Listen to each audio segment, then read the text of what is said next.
the Chancellor of the Exchequer, Rachel Reeves.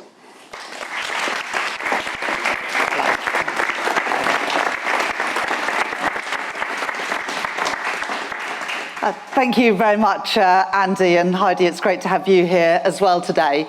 And it's fantastic to be in Rochdale at Mellor's bus factory. Not just a good local business, although it is that, but also a key part of the B network supply chain. And it's good to see so many familiar faces here, including the leaders of some of our local councillors. 11 months ago today, this government was elected on a promise of change, to deliver security for working people and renewal for our country, to build a stronger and more resilient Britain, a country built on and powered through the contribution of people in all parts of our country. Today I will set out more of our plans to make that a reality. I know how hard the last few years have been for so many people. I have always been clear that the central challenge facing this government is to improve living standards and to renew our public services. And that the only sustainable way to turn around Britain's growth performance after 14 wasted years, to put more money in people's pockets, to revive our high streets, to give our children the opportunities that they need to succeed, and put simply, our plan is to make working people, to make our country better off. The central barrier to economic growth has been underinvestment. For too long, Britain has lagged behind every other G7 economy when it comes to business investment as a share of GDP. One of the consequences was that the last Parliament was the worst on record for living standards. This government's economic strategy is designed to fix that problem, underpinned by the three pillars that I set out before the election. First, stability, so that investors, businesses and families have the confidence to plan for the future. Second, reform, to remove the barriers that get in the way of so much potential. And third, investment, the lifeblood of growth and therefore of living standards. My cabinet colleagues and I have wasted no time in pursuing this agenda, overhauling our planning system, the single greatest barrier that businesses told me was standing in their way. Starting in our first week in office with the biggest reforms to our planning system in a generation. Launching Britain's first National Wealth Fund to help mobilise more than £70 billion of private sector investment into some of the industries of the future, like clean energy, defence and tech. Reforming our pension system to unlock billions of pounds of investment in British assets. Forging 3 new major trade deals to save and create jobs with India, the United States and the European Union, covering steel, manufacturing and agriculture. And alongside that, we'll be shaping the modern industrial strategy and the 10-year infrastructure strategy, bringing together government, business and working people to focus on the high potential parts of our economy and our future. We've already made significant progress. While it is just one quarter, the most recent numbers showed Britain to be the fastest growing economy in the G7. And real wages rose more in less than 10 months under Labour than they did over the first 10 years of the previous Conservative government. But we know that not enough people are feeling that yet. That trust remains low and prosperity is too narrowly shared. I know that we must do more. In a week's time, I will set out a spending review targeted squarely on the renewal of Britain, focused on the priorities of working people, by investing in our security, in our health, and in our economic growth. To deliver on the promise of change to make you and your family better off. I have long said that the only viable strategy for growth today is one that builds on strong and broad foundations. A Britain that is better off cannot rely on a handful of places forging ahead of the rest. And so we must reject once and for all the exhausted idea that a strong economy can be powered by just a few people, just a few industries, just a few parts of our economy. The result of such thinking has been growth created in too few places and too few people feeling the benefits. Wide gaps between regions and between our cities and our towns.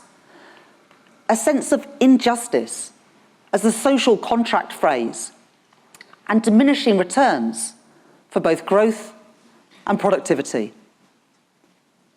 For every success story, and there are many, there is potential that is held back by the uneven distribution of opportunity, by the long legacy of deindustrialization and past political choices that consigned whole industries and whole communities that depended upon them to decline.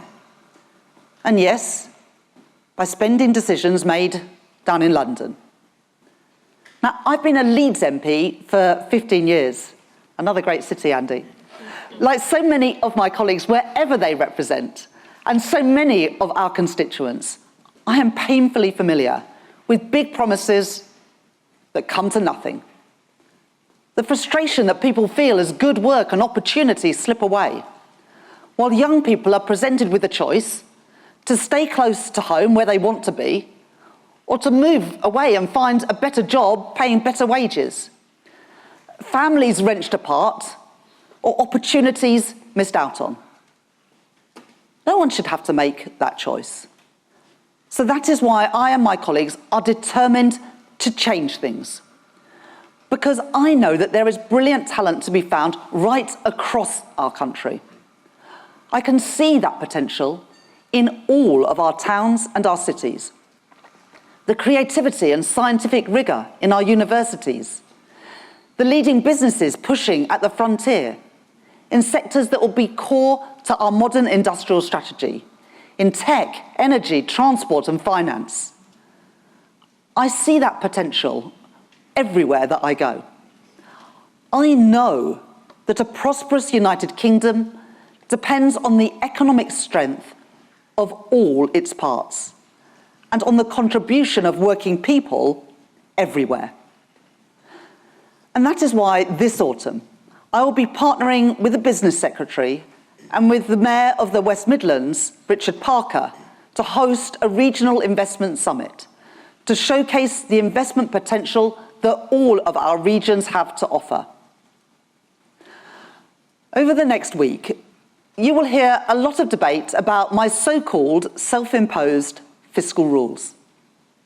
Now, contrary to some conventional wisdom, I didn't come into politics because I care passionately about fiscal rules.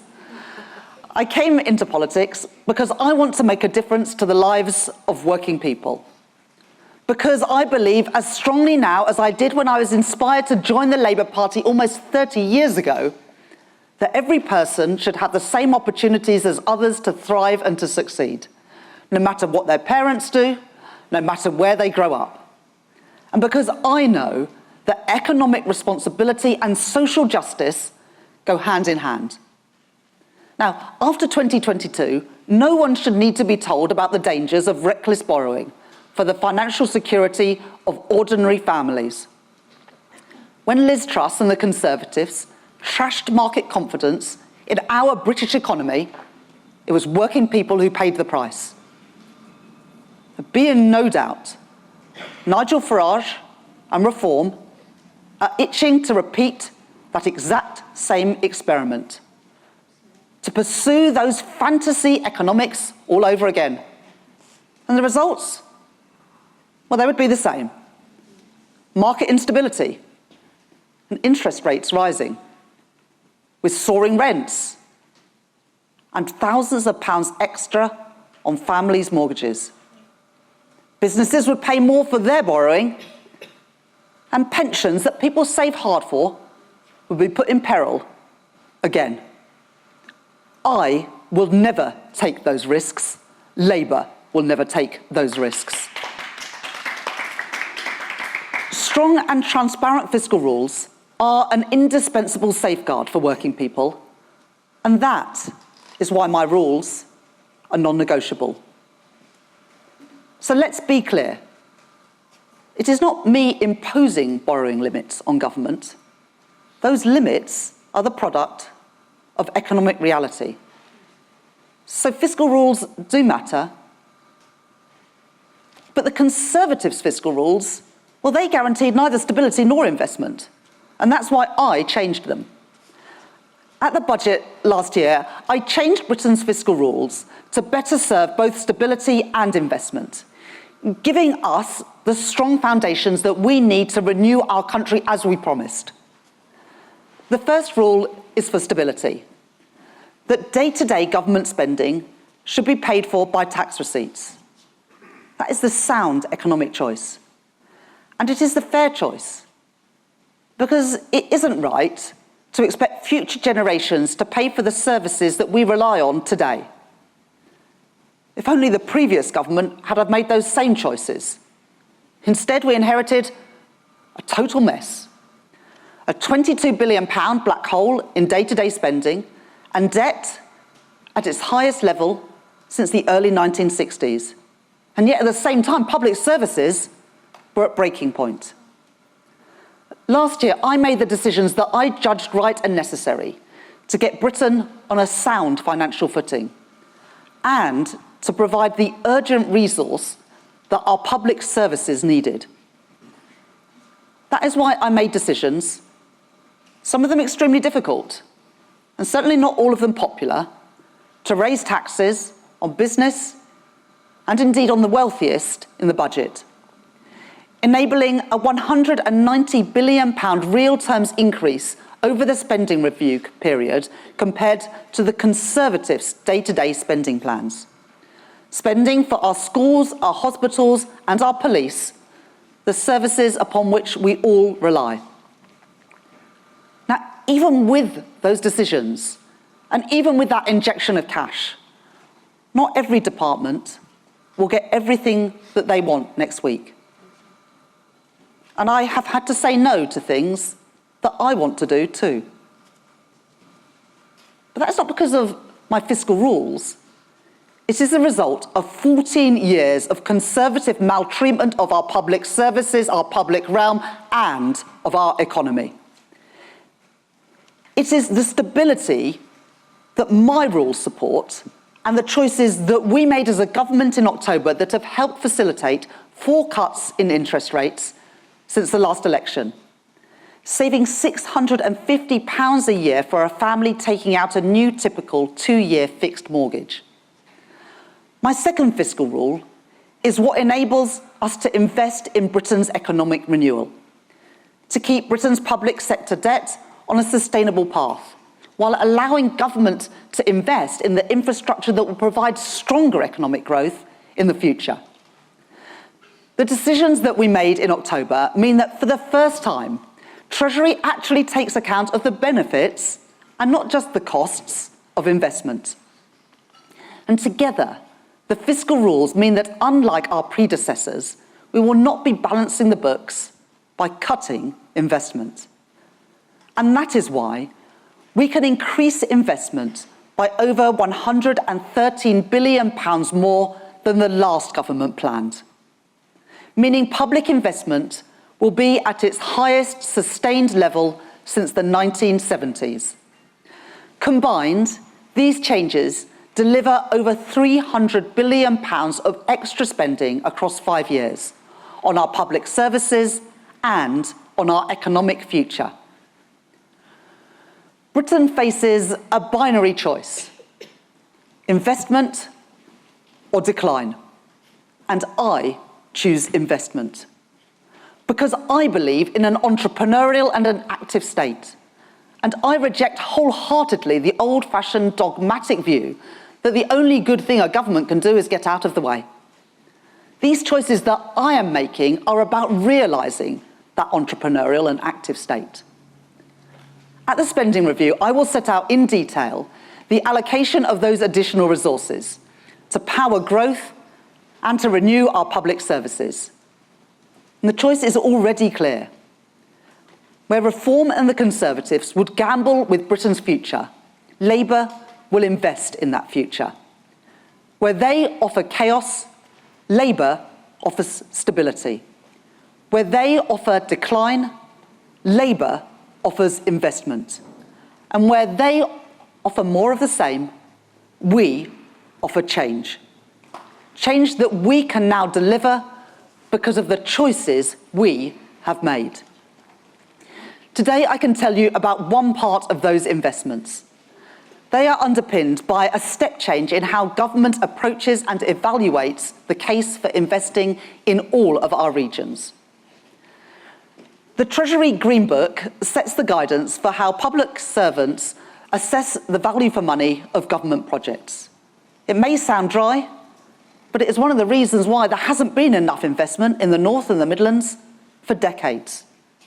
And I have heard from mayors across the country, from Andy, but also from Steve Rotherham, the Mayor of Liverpool, that previous governments have wielded the Green Book against them as an excuse to deny important investments in their areas and their people. That's why in January, I ordered a review of the Green Book and how it is being used to make sure that this government gives every region a fair hearing when it comes to investment. I will publish the full conclusions of that review next week.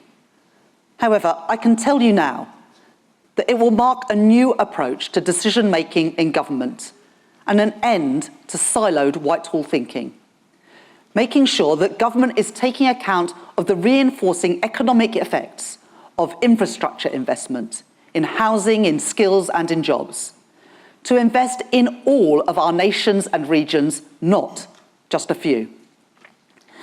Next week, I will set out our plans in full for England, Scotland, Wales and Northern Ireland, in housing, in energy, in roads and in rail. But today I want to tell you about just one part of our plan, renewing our transport systems in England's largest mayoral regions, including here in Greater Manchester and across the North and the Midlands. Because connectivity is an absolutely critical factor in unlocking the potential of towns and cities outside of London. One of the areas in which previous governments have promised most, but delivered least. And that will now change. Let me tell you why it matters. Modern growth rests on dynamic, connected city regions, creating clusters of activity so that people can get around, communicate, share ideas, commute, find good work, and earn wages that flow back into strong local economies. Stronger transport links within cities and the towns around them create opportunity by connecting labour markets and making it easier for firms to buy and sell goods and services in different places and to different people. Labour's strong investment in the past in strongly integrated transport systems, including in London, helps explain London's global success and also its advantages over other UK cities. Now, we want London to succeed, but it is the lack of that infrastructure which puts England's other great cities, Birmingham, Liverpool, Newcastle, at a disadvantage compared to their European counterparts that have this infrastructure. And it helps to explain our underperformance relative to other European economies. If we were to increase the productivity of those second cities in the UK to match the national average, our economy today would be £86 billion larger. And so because this government believes that prosperity must come from the contribution of us all, because all of the sizable evidence shows that public investment can crowd in many times its volume in private investments, and because we know the potential that exists in all of our towns and cities, I can tell you today that we will be making the biggest ever investment by a British government in transport links within our city regions and their surrounding towns. £15.6 billion in transport funding settlements to be delivered by our regional mayors. more than doubling real-term spending on city-region connectivity. The last government made big promises to invest in city regions. We heard it all. They had no plan to fund it. Thanks to the changes to our fiscal framework announced in the budget, this government now does have the money to fund it. And that money is going to our mayors to deliver on the priorities of their communities. New trams, new train stations and bus routes to link up our towns and cities. Unlocking new homes, new jobs, new investment and leisure opportunities across our regions. And let me take you through those city regional investments in turn. Investment in Greater Manchester to help make the B network that is built here in Rochdale the UK's first fully integrated zero-emission public transport system by 2030, with new tram stops in Bury, North Manchester and Oldham, and a new Metrolink extension to Stockport, meaning shorter commutes into central Manchester, making sure that 90% of Greater Manchester residents will live within a 5-minute walk of a bus or tram that comes at least once every half an hour. And opening up connections for people in Bury, in Haywood, in Rochdale and in Oldham to the tens of thousands of new jobs in the Northern Gateway. Investment in the Liverpool city region, backing the Mayor Steve Rotherham to deliver 3 new rapid bus routes, linking up the city centre, John Lennon Airport, Anfield, the new Everton Stadium on Bramley Moor Dock, and new homes built on the Central Docks redevelopment, alongside the largest ever investment in Merseyside railway stations to serve Halton, St Helens and Woodchurch.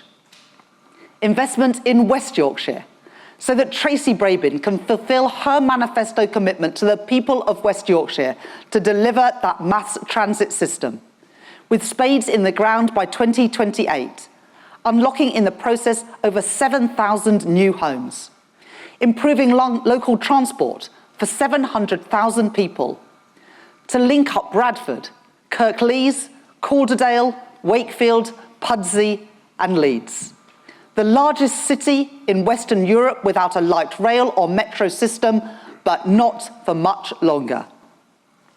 Investment in the northeast to allow our Mayor, Kim McGuinness, to extend the Tyne and Wear Metro, linking Washington with Newcastle and Sunderland, and in line with our industrial strategy priorities, strengthening one of the largest advanced manufacturing zones in Europe, connecting Nissan and the businesses in its supply chain to a wider pool of talent. Investment in South Yorkshire, supporting our Mayor Oliver Coppard, so that in addition to the reopening of Doncaster Airport, he can renew the existing and now publicly controlled Supertram network, with track replacements, overhead line maintenance and rolling stock renewal, with a full fleet of new vehicles by 2032. A bigger and better integrated transport network, linking jobs and homes in Sheffield and Rotherham. Investment in the west of England, backing the Mayor Helen Godwin's plans for mass transit development across the region, and improved rail infrastructure to help unlock more services between Brabazon and the city centre, meaning shorter journey times to Bristol Temple Meads from across the wider area. Investment in the Tees Valley, in Middlesbrough Station, unblocking local networks and increasing capacity on local lines.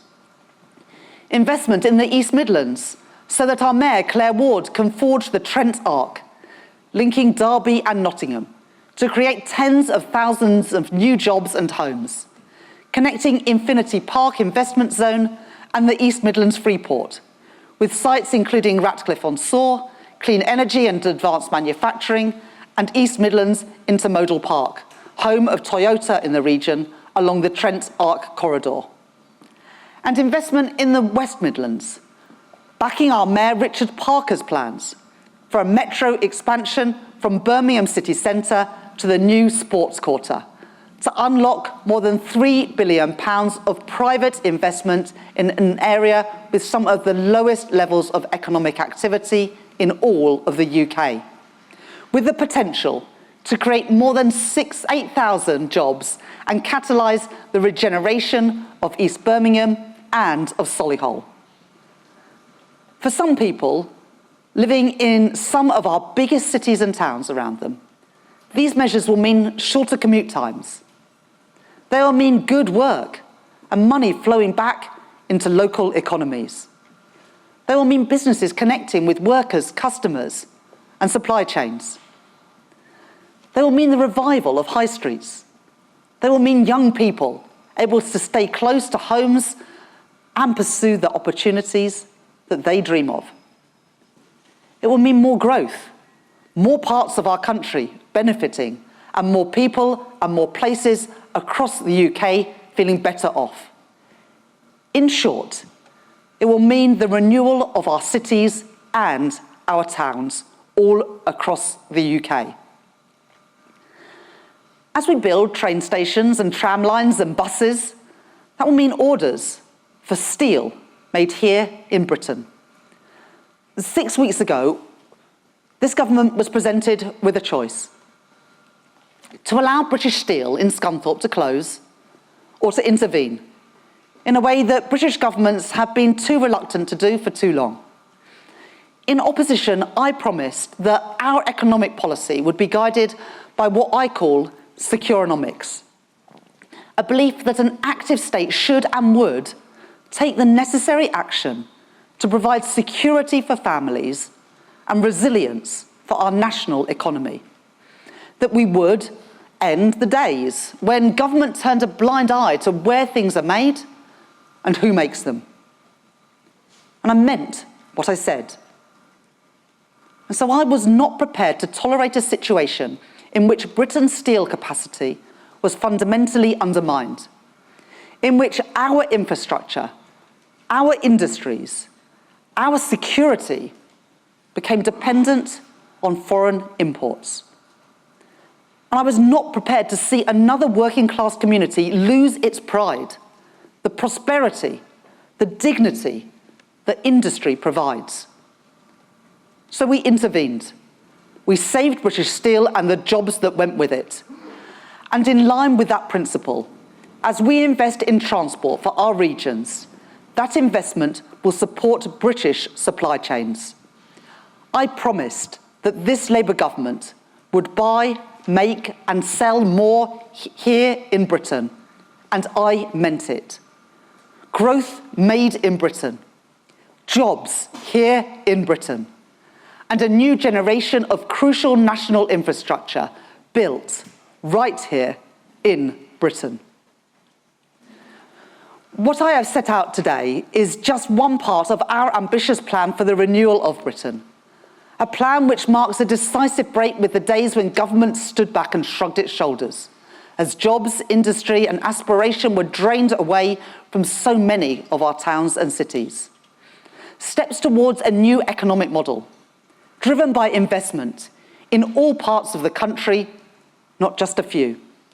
That is how we intend to deliver on that promise of change, to make you and your family better off. Next week, there will be more to come.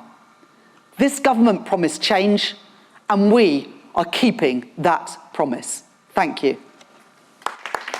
Well, that was the Chancellor of the Exchequer, Rachel Reeves. Who do you feel sorriest for? Do we feel sorry to you people listening at home, or the poor men in that bus factory standing behind her, trying to look vaguely interested? She's talking ahead of the spending review, which will look at all spending over the next 3 years, which we get next week. She did it in a bus factory, and the emphasis was on transport. But I can tell you, Bev, it all sounded familiar. That's because it was, because a lot of it was announced by Rishi Sunak's government in 2023. Is that right? Well, look... So it's not even new money. I know the areas she's talking about a little bit, and I know we have a lot of viewers in Manchester. And listeners. And listeners. And actually, some of that has been we've needed that for a long time in Manchester. So, for instance, she's talked about the Metrolink extension to Stockport, the centre of Manchester down to Stockport in the south. People have needed that for a long time. There's going to be 3 new stops on the tram line in Manchester. So that is Sandhills in North Manchester, which is they've got this Victoria North project, it's called. It's going to be a new town, about 15,000 homes. Good idea. Elton Reservoir in Bury. So this is between Ratcliffe and Bury. If you're listening, if it's familiar to you. There's going to be another stop there, which has been a bit of a gap. And Cop Road in Oldham as well. There's going to be another stop there. So this Metrolink system is very good in Manchester. It's been around for years, probably 25 years, I think, at least. But it is very good. But there were these little dead spots. Now, I can't help but think this is an Andy Burnham project. Rachel Reeves is there taking credit for this. I like Andy Burnham, and I think he has the best interests of Manchester absolutely at heart. This has been a long time in the planning. This isn't Rachel Reeves coming in now. And admittedly, she's signing the cheque, £2.5 billion for that region over the next 7 years. 1,000 more electric buses. Did she say, what's the timescale? She'll have the buses by 2030, because remember, 2030, that's the line in the sand, everyone. That's when life is going to change for everybody. We've committed to these UN Global Pact on being carbon neutral by 2030. That's what this is all about. The funding for the building isn't going to start till 2027 and we'll go on to 2023. So if you expect there to be a new stop at Elton Reservoir in the next couple of years, it's not going to be. It's going to be 2030 at the earliest, I would have thought. Andy Burnham is, of course, delighted with this today. And he said this could be the next 10 years. He said Manchester could have the best 10 years since the Victorian era, which was when, of course, the cotton mills in Manchester and the Victorian period for Manchester was an incredibly successful period in the history of the city. Unfortunately, she has such an unfortunate way of delivery that it's easy to zone out on what she's talking about. You could only see... She's robotic. Honestly... the lads in the background, says Rob, their body language speaks for the nation. Well, it spoke for this studio. It made us giggle, that, Rob. I thought that was very true. What a load of tosh, says Lady of the House. Look at the chap on the left. He looks like we're all feeling. Another boring and robotic speech from Rachel Reeves. Nothing heartfelt, says... Where is the passion in this government?